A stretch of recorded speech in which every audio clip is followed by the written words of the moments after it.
Welcome back to Beena's learning class. 8ാം ക്ലാസ്സിലെ social സയൻസിൻ്റെ ഒന്നാമത്തെ ചാപ്റ്റർ ഞങ്ങളെ ഇൻവേഷൻ ആൻഡ് റെസിസ്റ്റൻസ്, അധിനിവേശവും ചെറുത്തുനിൽപ്പും. അതിൻ്റെ 4 പാർട്ട് നമ്മൾ ഇട്ടിട്ടുണ്ട്. ആദ്യത്തേതിൽ മെയിൻ ക്വസ്റ്റ്യൻ ആൻസർ 5 തന്നായിരുന്നു. രണ്ടാമത്തെ പാർട്ട് മുതൽ ടെസ്റ്റ് വായിച്ചിട്ട് തന്നെയാവും ഞങ്ങളെ ക്വസ്റ്റ്യൻ ആൻസർ വരുന്നത്. അതിനകത്തിൽ നിന്നാണ്ട് ഞാനൊരു 41 ക്വസ്റ്റ്യൻ ആൻസർ മലയാളത്തിലും ഇംഗ്ലീഷും തന്നിട്ടുണ്ട്. എല്ലാ ക്വസ്റ്റ്യൻ ആൻസറിൻ്റെയും ഇംഗ്ലീഷും മലയാളവും എഴുതിയിട്ടുണ്ട് കേട്ടോ.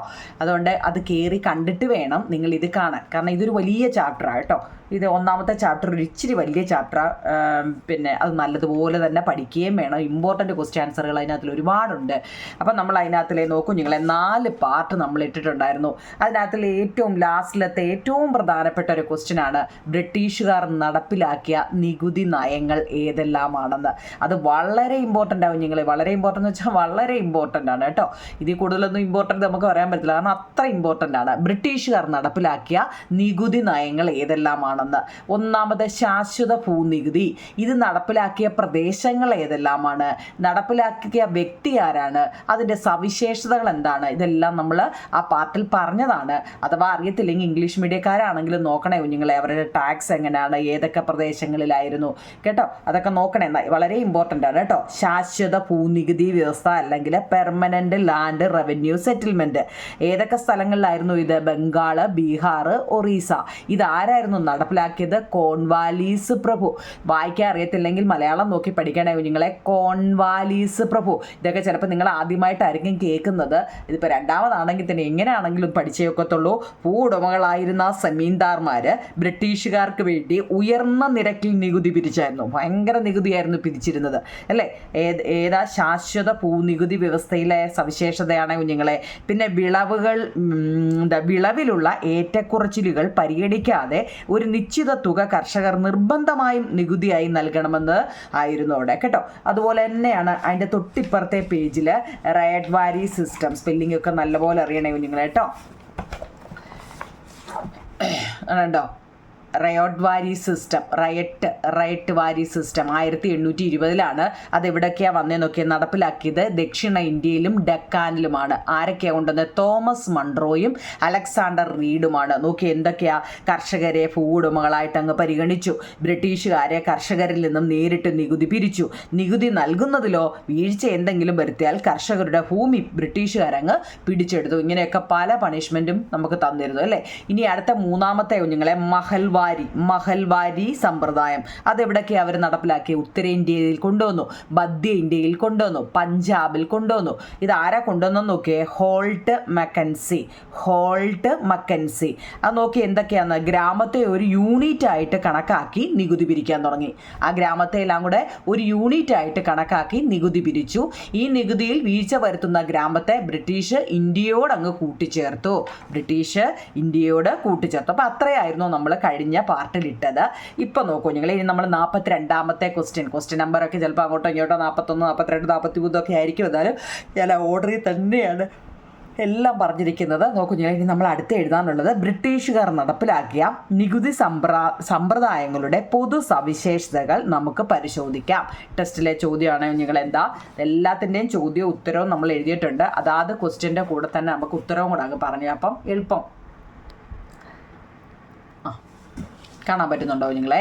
What are the general features of the taxation system implemented by the ബ്രിട്ടീഷുകാർ നടപ്പിലാക്കിയ നികുതി സമ്പ്രദായങ്ങളുടെ പൊതു സവിശേഷതകൾ എന്താ നോക്കിയേ?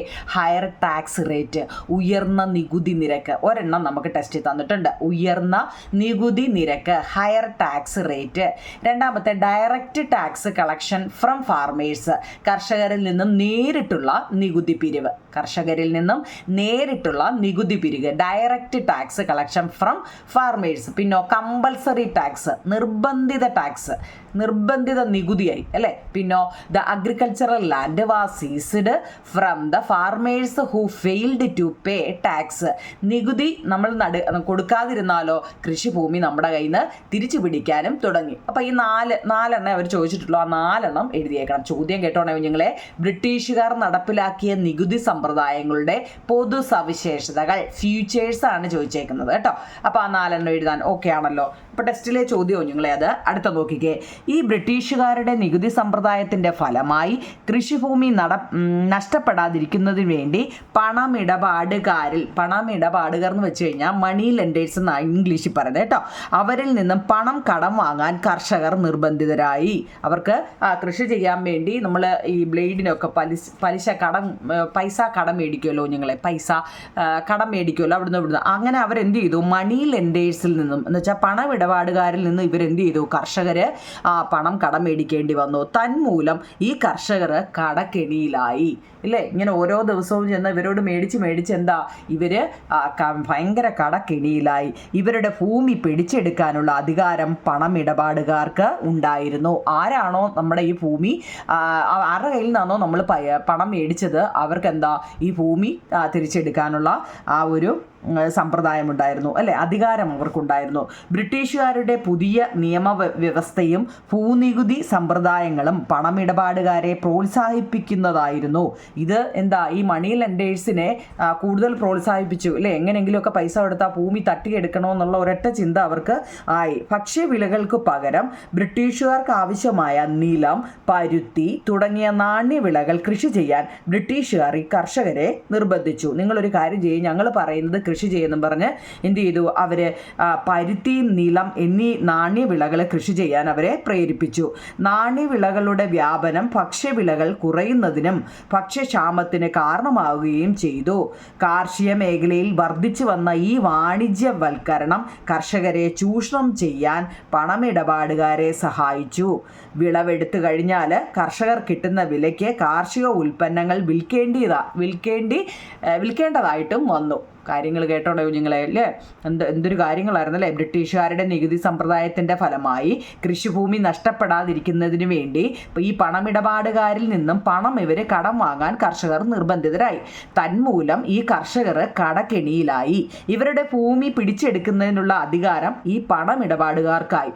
ബ്രിട്ടീഷുകാരുടെ പുതിയ നിയമവ്യവസ്ഥയും ഭൂനികുതി സമ്പ്രദായങ്ങളും പണമിടപാടുകാരെ പ്രോത്സാഹിപ്പിക്കുന്നതായിരുന്നു. കാരണം എന്താ, ഭക്ഷ്യവിളകൾക്ക് പകരം ബ്രിട്ടീഷുകാർക്ക് ആവശ്യം നിലം, പരുത്തി തുടങ്ങിയവ നാണ്യവിളകൾ കൃഷി ചെയ്യാൻ ബ്രിട്ടീഷുകാർ ഈ കർഷകരെ നിർബന്ധിച്ചു.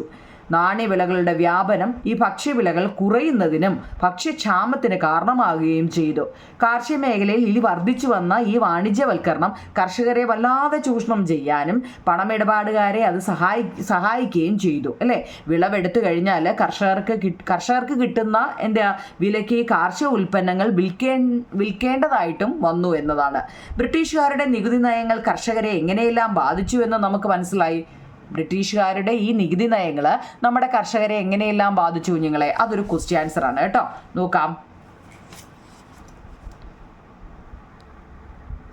നമ്മൾ 42 എഴുതി 43 കുഞ്ഞുങ്ങളെ ആ ചോദ്യം നോക്കിയേ. How the British tax policies affected farmers. കണ്ടോ, ബ്രിട്ടീഷുകാരുടെ നികുതി നയങ്ങൾ കർഷകരെ എങ്ങനെയെല്ലാം ബാധിച്ചു എന്ന് കാണാൻ പറ്റുന്നുണ്ടോ കുഞ്ഞുങ്ങളെ? ഉണ്ടല്ലോ. നോക്കിയേ, ഒന്നാമത്തത്, farmers found it difficult to pay the high tax. ഉയർന്ന നിരക്കിലുള്ള നികുതി അടയ്ക്കാൻ കർഷകർ ബുദ്ധിമുട്ടി. അവർക്ക് എങ്ങനെ ടാക്സ് അടയ്ക്കാൻ എന്തോ ചെയ്യൂലേ, ഉയർന്ന നിരക്കിലുള്ള നികുതി അടയ്ക്കാൻ കർഷകർ ബുദ്ധിമുട്ടി. Farmers found it difficult to pay the high taxes. പിന്നെ even if crops were damaged due to flood or drought there was no tax relief. ഇനി അഥവാ വല്ല വെള്ളപ്പൊക്കമോ വരൾച്ചയോ വല്ലോ വന്ന് കൃഷിനാശം സംഭവിച്ചാലും ഇവർക്ക് എന്താ ഒരു നികുതി ഇളവും ലഭിച്ചിരുന്നില്ല. ഇനി നമ്മൾ കൃഷി ചെയ്തപ്പോൾ എന്തെങ്കിലുമൊക്കെ നാശനഷ്ടം സംഭവിച്ചാലും എന്താവും നിങ്ങളെ, അവർക്ക് ഈ നികുതി അവർ കറക്റ്റായിട്ട് അടയ്ക്കേണ്ടി വന്നു. അവർക്ക് ഒരു ഇളവും ഇവർ കൊടുത്തില്ല. പിന്നെ ഫാർമേഴ്സ് ഹാഡ് ടു റിലേ, നോക്കൂ നിങ്ങളെ, farmers had to rely on money lenders to avoid losing their farm land.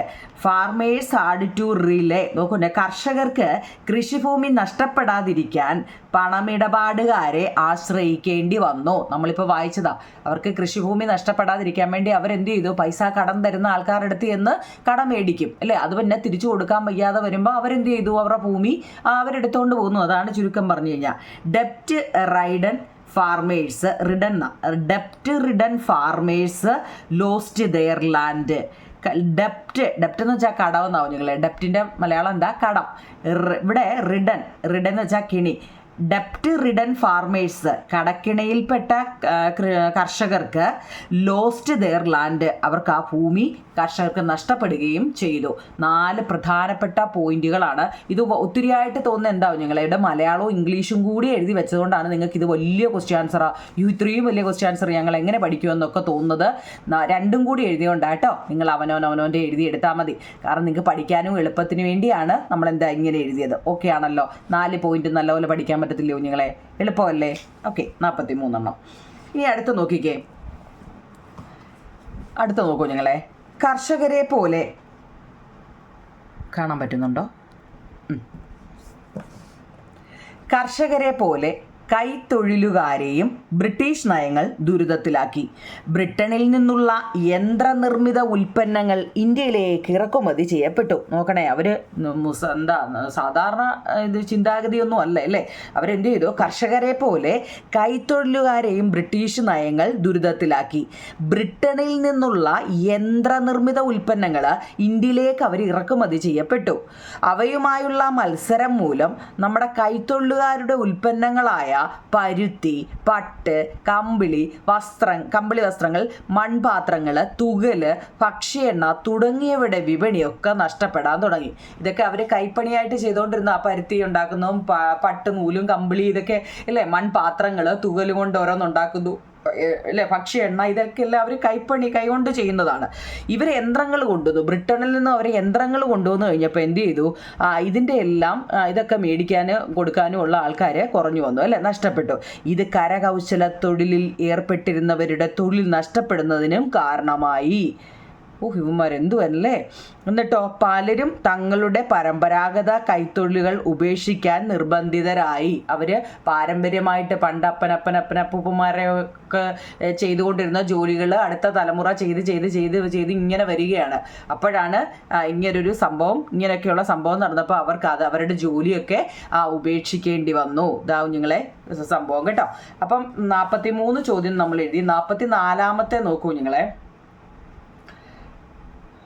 44 ബ്രിട്ടീഷുകാരുടെ സാമ്പത്തിക നയങ്ങൾ കർഷകരെയും തൊഴിലാളികളെയും, അപ്പം നമ്മൾ മുമ്പ് പറഞ്ഞ എല്ലാം കൂടെ മിക്സ് ചെയ്ത് അങ്ങ് എഴുതിയാൽ മതി. കർഷകർക്ക് ഇപ്പം നിങ്ങൾക്ക് കേട്ടപ്പോൾ തന്നെ മനസ്സിലായല്ലോ കർഷകർക്ക് എന്തെല്ലാമാണ്, കൈത്തൊഴിലുകാർക്ക് എന്തൊക്കെയാണ് വന്നതെന്നുള്ളത്. കണ്ട് ഇവിടുന്ന് ചുരുക്കി ഒരു 3-4 പോയിന്റ് നിങ്ങൾ അങ്ങ് എഴുതിയാൽ മതി കേട്ടോ. ഇപ്പം അത് കേട്ടപ്പോൾ തന്നെ നിങ്ങൾക്ക് മനസ്സിലായല്ലോ എന്തൊക്കെയാണ് സംഭവം കേട്ടോ. നോക്കൂ നിങ്ങൾ. അടുത്ത ചൂഷണത്തിനെതിരെയുള്ള പോരാട്ടങ്ങൾ. അടുത്ത നോക്കിയേ, ചൂഷണത്തിനെതിരെയുള്ള പോരാട്ടങ്ങൾ. ബ്രിട്ടീഷുകാരുടെ സാമ്പത്തിക നയങ്ങൾ ഇന്ത്യയിലെ വിവിധ ജനവിഭാഗങ്ങളെ പ്രതികൂലമായിട്ട് ബാധിച്ചു. ജനങ്ങൾ അവർക്കെതിരെ കലാപങ്ങളും ആരംഭിച്ചു. അത്തരത്തിലുള്ള ചില കലാപങ്ങളാണ് ഇനി നമ്മൾ പഠിക്കാൻ പോകുന്നത്. ഇനി കുറേ കലാപങ്ങളെ കുറിച്ചാണ്. ഈ പാഠം ഒരിച്ചിരി വലിയ പാഠമാട്ടോ, അതുകൊണ്ട് ഒരിച്ചിരി നമുക്ക് കൂടുതൽ പഠിക്കേണ്ടി വരും. ഇനി നമ്മൾ കുറേ കലാപങ്ങളെ കുറിച്ചാണ് പഠിക്കുന്നത്. നോക്കൂ കുഞ്ഞുങ്ങളെ. സന്യാസിമാരും പോരാളികളായപ്പോൾ, സന്യാസിമാരെന്ന് വെച്ച് കഴിഞ്ഞാൽ നമുക്ക് പൊതുവേ അറിയാം എന്താ, പാവം പിടിച്ച തള്ളിയിട്ടാൽ എന്താ അവിടെ വീണ് പോകുന്ന ആൾക്കാരാണ് ഈ സന്യാസിമാർ എന്നാണ് പറയുന്നത് അല്ലേ. എന്ന് വെച്ചാൽ അത്ര പാവം പിടിച്ച ആൾക്കാരാണ്. പക്ഷെ അവരും പോരാളികളായപ്പോൾ അവരും എന്ത് ചെയ്തു? തിരിയാൻ തുടങ്ങി അല്ലേ. 1773 ഒരു വേനൽക്കാലം ബംഗാളിലെ പദചിഹ്നം എന്ന ഗ്രാമം, നോക്കണേ കുഞ്ഞുങ്ങളെ, 1773 ഒരു വേനൽക്കാലം, നല്ല മനോഹരമായൊരു കാലാവസ്ഥയൊക്കെ ഉള്ളൊരു കാലം, ബംഗാളിലെ പദചിഹ്നം എന്ന ഒരു ഗ്രാമം. മഴ പെയ്തപ്പോൾ ജനങ്ങൾ ആശ്വസിച്ചു, ആഹ്ലാദിച്ചു. പക്ഷേ മഴ പെട്ടെന്ന് അങ്ങ് നിലച്ചു. വിളയെല്ലാം ഉണങ്ങിപ്പോയി. നാട്ടിൽ ക്ഷാമം പടർന്നു പിടിച്ചു. സർക്കാർ നികുതി പിരിവ് നിർത്തിയില്ല.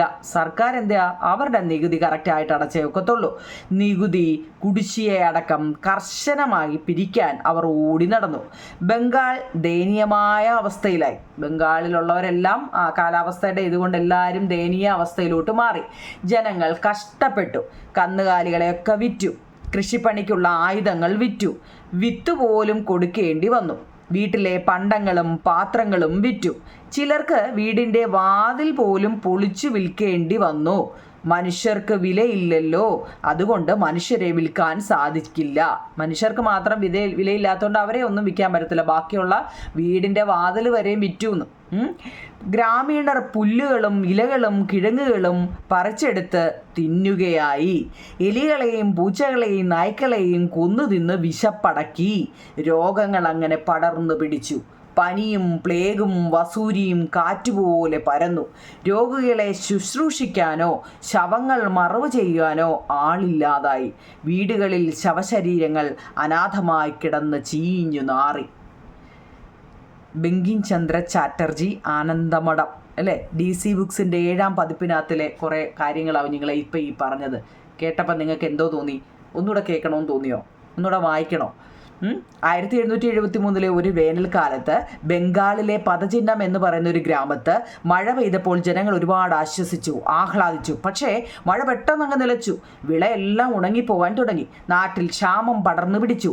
സർക്കാർ നികുതി പിരിവ് നിർത്തിയില്ല. നികുതി കുടിശ്ശികയടക്കം കർശനമായിട്ട് അവർ പിരിക്കാൻ അവിടെ ഇവിടെയൊക്കെ ഓടി നടന്നു. ബംഗാൾ ദയനീയമായ അവസ്ഥയിലായി അല്ലേ? ജനങ്ങളെല്ലാം കഷ്ടപ്പെട്ടു. കന്നുകാലികളെ വിറ്റു, കൃഷിപ്പണിക്കുള്ള ആയുധങ്ങളെല്ലാം വിറ്റു, വിത്ത് പോലും കൊടുക്കേണ്ടി വന്നു. വീട്ടിലെ പണ്ടങ്ങളും പാത്രങ്ങളും വിറ്റു. ചിലർക്ക് വീടിന്റെ വാതിൽ പോലും പൊളിച്ചു വിൽക്കേണ്ടി വന്നു. മനുഷ്യർക്ക് വിലയില്ലല്ലോ, അതുകൊണ്ട് മനുഷ്യനെ വിൽക്കാൻ സാധിച്ചില്ല. ഗ്രാമീണർ പുല്ലുകളും ഇലകളും കിഴങ്ങുകളും പറിച്ചെടുത്ത് തിന്നുകയായി. എലികളെയും പൂച്ചകളെയും നായ്ക്കളെയും കൊന്നു തിന്ന് വിശപ്പടക്കി. രോഗങ്ങൾ അങ്ങനെ പടർന്നു പിടിച്ചു. പനിയും പ്ലേഗും വസൂരിയും കാറ്റുപോലെ പരന്നു. രോഗികളെ ശുശ്രൂഷിക്കാനോ ശവങ്ങൾ മറവ് ചെയ്യാനോ ആളില്ലാതെയായി. വീടുകളിൽ ശവശരീരങ്ങൾ അനാഥമായി കിടന്ന് ചീഞ്ഞു നാറി. ഇതാണ് കുഞ്ഞുങ്ങളെ ആ ബോക്സിനകത്തിലെ സംഭവം. ഓക്കെ ആണോ? ഇനി അടുത്ത പേജിൽ നോക്കണേ.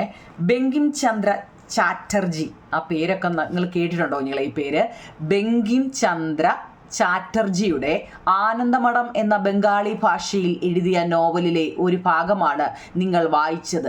ആനന്ദമഠം എന്ന നോവലിൽ നിന്നുള്ള അന്നത്തെ ബംഗാളിലെ ജനങ്ങളുടെ ദുരിതത്തെക്കുറിച്ചും ഇതിനിടയാക്കിയ സാഹചര്യങ്ങൾ എന്തെല്ലാമെന്നും ചർച്ച ചെയ്തെഴുതാനാണ്. അവിടെ നേരം നടന്ന സംഭവങ്ങളെക്കുറിച്ച് ഒരു ചർച്ച ചെയ്യാൻ. നോക്കൂ നിങ്ങൾ, എൻ്റെ ലെഫ്റ്റ് സൈഡിൽ വന്ദേ മാതരം. വന്ദേ മാതരം എന്ന് വെച്ചാൽ എന്താ? നാഷണൽ സോങ് ആണല്ലേ. 1882 ബംഗാളി ഭാഷയിൽ ബങ്കിം ചന്ദ്ര ചാറ്റർജി രചിച്ച ആനന്ദമഠം എന്ന നോവലിൽ നിന്നാണ് നമ്മുടെ ദേശീയ ഗീതമായ നാഷണൽ സോങ്സ് അല്ലേ വന്ദേ മാതരം എടുത്തിട്ടുള്ളത്. ഭവാനന്ദൻ എന്ന കഥാപാത്രം ആലപിക്കുന്ന ഗാനമായാണ് വന്ദേ മാതരത്തെ നോവലിൽ പരാമർശിക്കുന്നത് കേട്ടോ. അതിൻ്റെ 1 വേഡ് ക്വസ്റ്റ്യൻ ഞാൻ എഴുതിയിട്ടുണ്ടോ നിങ്ങൾ? ഏതാണ്ട്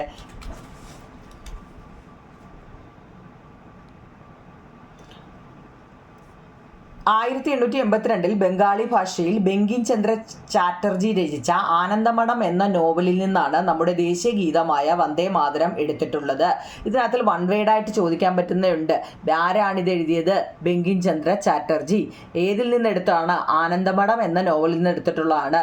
ദേശീയ ഗീതം ഏതാണ്? വന്ദേ മാതരം കേട്ടോ. ഇത് തിരിച്ചു മറിച്ചുമൊക്കെ ചോദിക്കാൻ പറ്റുന്ന ക്വസ്റ്റ്യൻ ഉണ്ട് അതിനകത്തിൽ കേട്ടോ. ഓക്കെ ആണോ? ഇനി നോക്കണേ, ബംഗാളിലുണ്ടായ ക്ഷാമം പരിഹരിക്കുന്നതിന് നോക്കണേ കുഞ്ഞുങ്ങളെ, ബംഗാളിൽ ഇങ്ങനെയൊക്കെ പ്രശ്നങ്ങൾ നടന്നുകൊണ്ടിരിക്കുക. ഈ ക്ഷാമം പരിഹരിക്കുന്നതിന് ഈസ്റ്റ് ഇന്ത്യ കമ്പനി യാതൊരു ശ്രമവും നടത്തിയില്ല. ഇവർക്ക് വേണ്ടി ഒരു ഇതും ചെയ്തില്ല.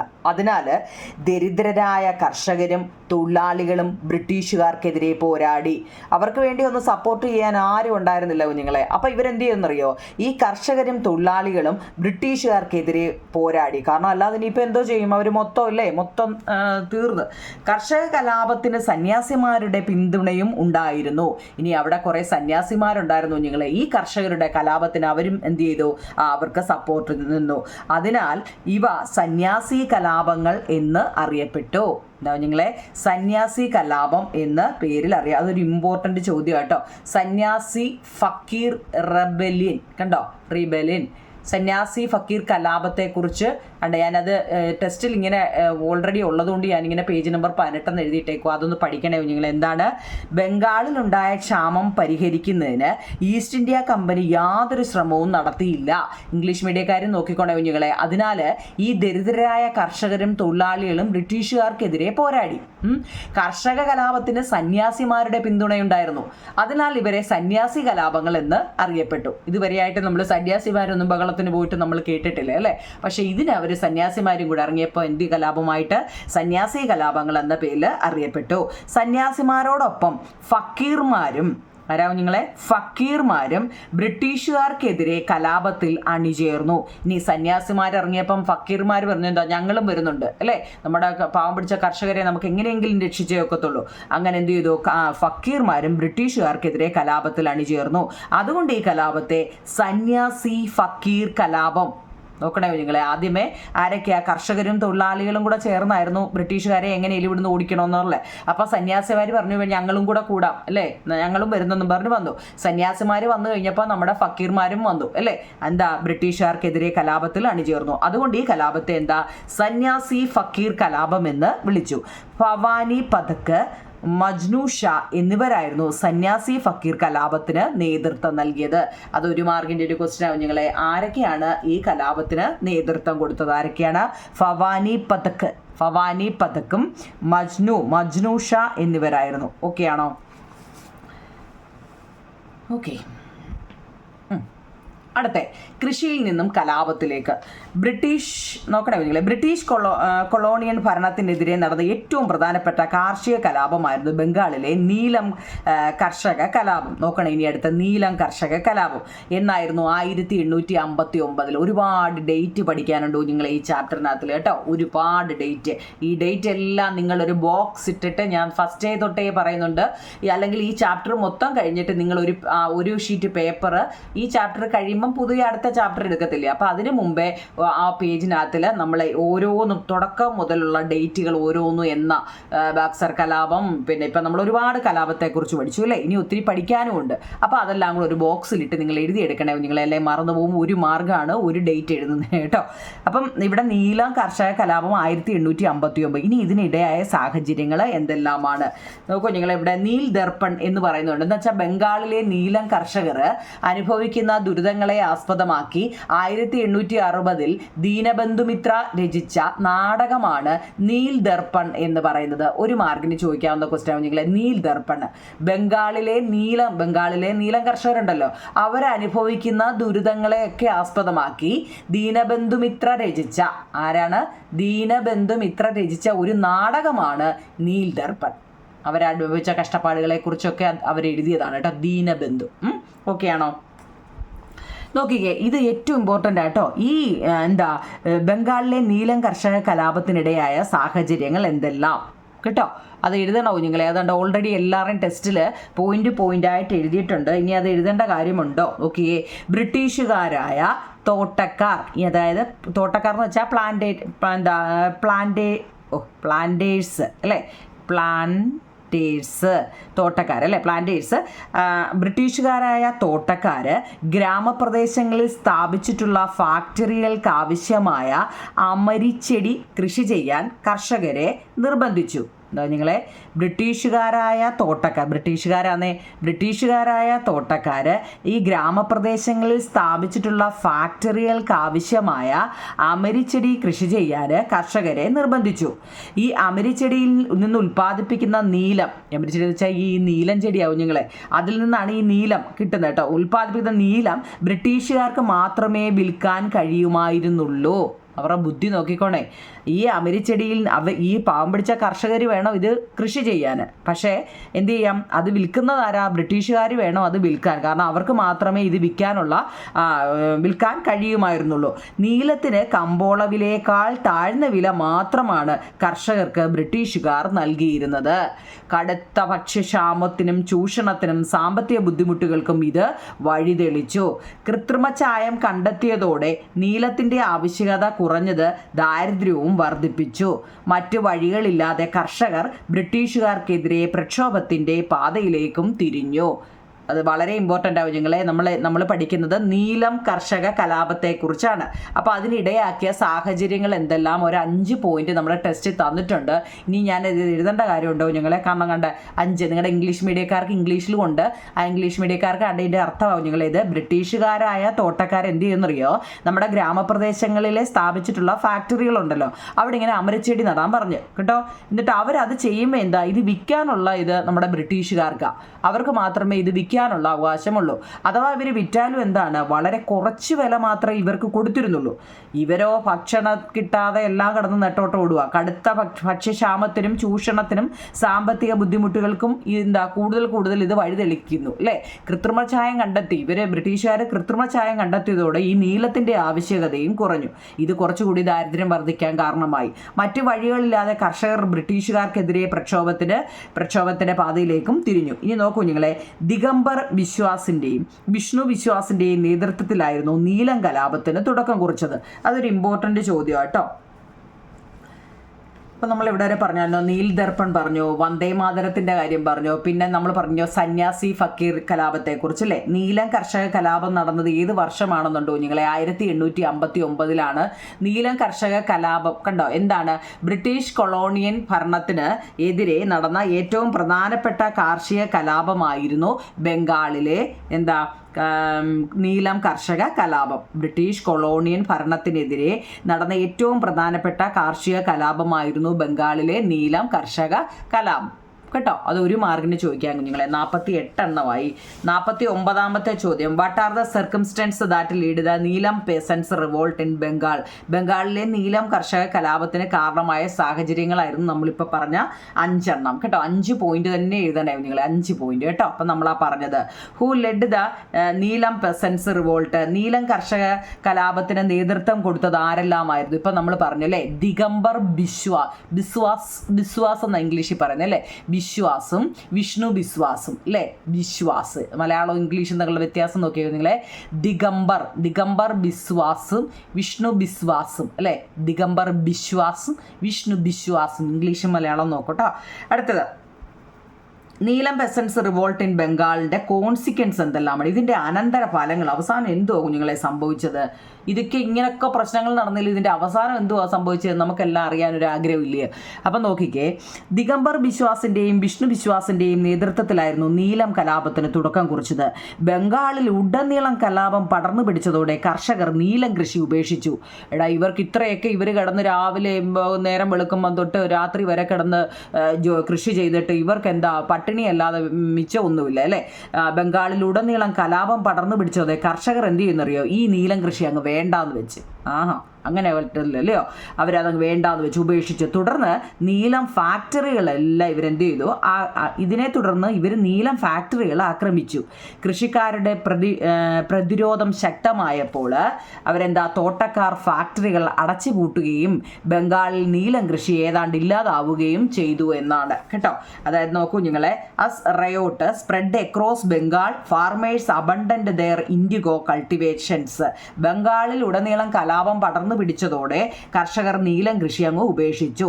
തുടർന്ന് നീലം ഫാക്ടറികളൊക്കെ അടച്ചു അല്ലെ. Indigo factories were then attacked. അവരെല്ലാം ആക്രമിക്കാൻ തുടങ്ങി. ഇവരിത് കൃഷി ഉപേക്ഷിക്കാൻ തുടങ്ങിയപ്പോൾ അവർ ആ ഫാക്ടറികളെല്ലാം ആക്രമിക്കാൻ തുടങ്ങി. കൃഷിക്കാരുടെ പ്രതിരോധം ശക്തമായപ്പോൾ തോട്ടക്കാരൻ്റെ ഫാക്ടറികളൊക്കെ അടച്ചു പൂട്ടുകയും ബംഗാളിൽ നീലം കൃഷി ഏതാണ്ട് ഇല്ലാതാവുകയും ചെയ്തു. When the farmers resistance became strong, the planters closed down the factories and indigo cultivations almost disappeared from Bengal. കേട്ടോ, ഇംഗ്ലീഷ് മലയാളം ഉണ്ടാവും നിങ്ങൾ കേട്ടോ, അയക്കാൻ പറ്റുന്നുണ്ടല്ലോ. 51. അപ്പോൾ നോക്കൂ നിങ്ങളെ, അതിൻ്റെ ഒരു ബോക്സ് അവിടെ കിടന്നുണ്ട്. കാടുണർന്നപ്പോൾ ഓക്കെ, ഏറ്റവും സാഹസികമായ ധൈര്യമാണ് സാന്താളുകൾ പ്രകടിപ്പിക്കും. ഇനി അടുത്ത നമ്മൾ സാന്താളുകൾ ആരാണെന്ന് കേട്ടോ. എപ്പോഴാണ് പിടിക്കപ്പെട്ട് ദണ്ഡകവിധേയരാകുക എന്നറിയില്ലെങ്കിലും അവർ കീഴടങ്ങാൻ തയ്യാറായില്ല. ഒരിക്കൽ 45 സാന്താളുകൾ ഒരു മൺകുടിലിൽ അഭയം തേടി ബ്രിട്ടീഷ് പട്ടാളക്കാർക്കെതിരെ പോരാടി. കുടിലിന് നേരെ തുരുതുരാ വെടിയുണ്ടകൾ പാഞ്ഞു. ഓരോ തവണയും ശരവർഷം കൊണ്ട് സാന്താളുകൾ മറുപടി നൽകി. അവസാനം വെടിനിർത്തി കുടിലിൽ പ്രവേശിച്ച പട്ടാളക്കാർക്ക് ഒരു വൃദ്ധനെ മാത്രമാണ് ജീവനോടെ കാണാനായത്. ഒരു പട്ടാളക്കാരൻ അയാളോട് കീഴടങ്ങാൻ ആവശ്യപ്പെട്ടു. തുടർന്ന് പാഞ്ഞെടുത്ത വൃദ്ധൻ തൻ്റെ മഴു കൊണ്ട് അയാളെ വെട്ടി വീഴ്ത്തുകയായിരുന്നു ചെയ്തത്. അതാണ് ആ ബോക്സിൽ കൊടുത്തത്. സാന്താളന്മാരെ കുറിച്ചാവും ഞങ്ങളെ അടുത്തത്. സാന്താൾ ഗോത്രജനത്തിലെ ധീരത കാണിക്കുന്ന കുറിപ്പാണ് മുകളിൽ കൊടുത്തിരിക്കുന്നത്. എന്തിനായിരിക്കും ഈ സാന്താൾ ജനത ബ്രിട്ടീഷ് ബ്രിട്ടീഷുകാർക്കെതിരെ പോരാടിയത് അല്ലേ? അതൊരു ചോദ്യവും ഞങ്ങൾ എന്തിനായിരിക്കും ഈ സാന്താൾ ജനത ബ്രിട്ടീഷുകാർക്കെതിരെ പോരാടിയത്? 18-ാം നൂറ്റാണ്ടിൽ ബംഗാൾ പ്രവിശ്യയിലെ രാജ്മഹൽ കുന്നിലേക്ക് കുടിയേറി പാർത്ത ഗോത്ര ജനവിഭാഗമാണ് സാന്താള്. ഭൂ ഉടമകൾ അന്യായമായി കരം പിരിക്കുകയും കൊള്ളപ്പലിശക്കാർ നിരന്തരമായി കടം നൽകുകയും പകരമായി അവരുടെ ധാന്യങ്ങളും വനവിഭവങ്ങളും തട്ടിയെടുക്കുകയും ചെയ്തിരുന്നു. ഇതെല്ലാം ബ്രിട്ടീഷുകാരുടെ പിൻബലത്തോടു കൂടിയായിരുന്നു നടന്നിരുന്നത്. ഭൂമിയുമായുള്ള ഗോത്ര ജനതയുടെ ബന്ധത്തെക്കുറിച്ച് യാതൊരു ധാരണയും ഇല്ലാതിരുന്ന ബ്രിട്ടീഷ് ഭരണകൂടത്തിന് ഇതെല്ലാം നികുതി വരുമാനം വർദ്ധിപ്പിക്കാനുള്ള ഉപാധികൾ മാത്രമായിരുന്നു. തങ്ങൾ നേരിട്ട അനീതികൾക്കെതിരെ ഗോത്ര ജനതയെ അണിനിരത്തി 1855 ബ്രിട്ടീഷുകാർക്കെതിരെ സാന്താളുകൾ പോരാട്ടങ്ങൾക്ക് തുടക്കം കുറിച്ചു. ഈ കലാപങ്ങൾക്ക് നേതൃത്വം നൽകിയ സിധോവിനെയും, ആരാവും നിങ്ങളെ സാന്താൾമാർക്ക് നേതൃത്വം കൊടുത്ത പേര് നോക്കിയേ, സിധോവിനെയും കാൻഹുവിനെയും ബ്രിട്ടീഷുകാർ വധിച്ചു. കലാപം ക്രൂരമായി അടിച്ചമർത്തപ്പെട്ടെങ്കിലും ഗോത്ര ജനതയുടെ പ്രതിരോധ ചരിത്രത്തിലെ ഒരു സുപ്രധാന അധ്യായമായി സാന്താൾ കലാപമായിട്ടങ്ങ് കലാപം മാറിയെന്നാണ്. അപ്പോൾ സാന്താൾ എന്ന് വെച്ചാൽ എന്താവും നിങ്ങളെ, 18-ാം നൂറ്റാണ്ടിൽ ബംഗാൾ പ്രവിശ്യയിലെ രാജ്മഹൽ കുന്നിലേക്ക് കുടിയേറി പാർത്ത കുറെ ഗോത്ര ജനവിഭാഗമാണ് സാന്താള് കേട്ടോ. 18-ാം നൂറ്റാണ്ടിൽ ബംഗാൾ പ്രവിശ്യയിലെ രാജ്മഹൽ കുന്നിലേക്ക് കുടിയേറി പാർത്ത ഗോത്ര ജനവിഭാഗമാണ് സാന്താൾമാർ കേട്ടോ. നമ്മൾ ഈ സാന്താൾമാരെ കുറിച്ചാണ്. ഇവർക്ക് വേണ്ടി ഇവർക്ക് വേണ്ടി ജീവൻ നഷ്ടപ്പെട്ട 2 പേരാണ് സിദ്ധോവും പിന്നെ കാൻഹു കേട്ടോ. ഇവർ രണ്ടുപേരെയും ബ്രിട്ടീഷുകാരെ ഇവർ രണ്ടുപേരെയാണ് വധിച്ചത്. പിന്നെ അപ്പം ഇന്ന് ഇതിനകത്തിൽ ഇത്രയും മതി കുഞ്ഞുങ്ങളെ. ഇനി നമ്മൾ ഉൽഗുലാൻ അല്ലേ, ഇവിടെ മുതലാണ് ഇനി അടുത്ത പാർട്ടിൽ, അതായത് പാർട്ട് 5 അല്ലേ ഇത് ഇത്രയും കഥ മനസ്സിലാവുന്നുണ്ടോ കുഞ്ഞുങ്ങളെ? നമ്മളിപ്പോൾ എന്തോത്തിനെ കുറിച്ചൊക്കെയാണ് പഠിച്ചത്? നീലം, ഇൻഡിഗോ, നീലത്തിനെ കുറിച്ചും അല്ലേ, ബ്രിട്ടീഷുകാർ നികുതി നയങ്ങൾ കർഷകരെ എങ്ങനെയെല്ലാം ബാധിച്ചു എന്നും കേട്ടോ. അതൊക്കെ നല്ല വന്ദേ മാതരത്തിനെ കുറിച്ചും ബംഗാളിലെ നീലം കർഷക കലാപത്തിൻ്റെ അനന്തര ഫലങ്ങൾ എന്തായിരുന്നു എന്നൊക്കെയായിരുന്നു നമ്മൾ ഇതിനകത്തിൽ. ഇത് ഭയങ്കര വലിയൊരു പാഠമാവും കുഞ്ഞുങ്ങളെ. ഇത് 1, 2, 3 ലിങ്കിലൊന്നും തീരത്തില്ല. നമുക്കിനി 5-ാമത്തെയാണ് ഇപ്പം നമ്മൾ ഇട്ടുകൊണ്ടിരിക്കുന്നത്. 6 മിക്കവാറും 6 ഒക്കെ ആകുമ്പോഴത്തേക്കും ഞാനിത് വൈൻഡപ്പ് ചെയ്യാം കേട്ടോ. ഒരുപാട് നിങ്ങൾ എല്ലാം ചെറിയ ക്വസ്റ്റ്യൻ ആൻസറുകളൊക്കെ 2, 3 സെൻറ്റൻസുകൾ ഉണ്ടെങ്കിൽ അതിൻ്റെ അർത്ഥം 3 മാർഗം എന്നാ കേട്ടോ. ഒരു സെൻറ്റൻസ് നിങ്ങൾ എഴുതുകയെന്ന് വെച്ച് കഴിഞ്ഞാൽ 1 മാർഗം എന്നാ. സോഷ്യലല്ലേ കുഞ്ഞുങ്ങളെ കേട്ടോ. അപ്പം നല്ലതുപോലെ എഴുതിയെടുത്ത് പഠിക്കണേ കേട്ടോ. കമൻറ്റ് പറയണേ കുഞ്ഞുങ്ങളെ. സബ്സ്ക്രൈബ് ചെയ്യാതെ കാണുന്നവരുണ്ടെങ്കിൽ സബ്സ്ക്രൈബ് ചെയ്തിട്ട് വേണേ കേട്ടോ.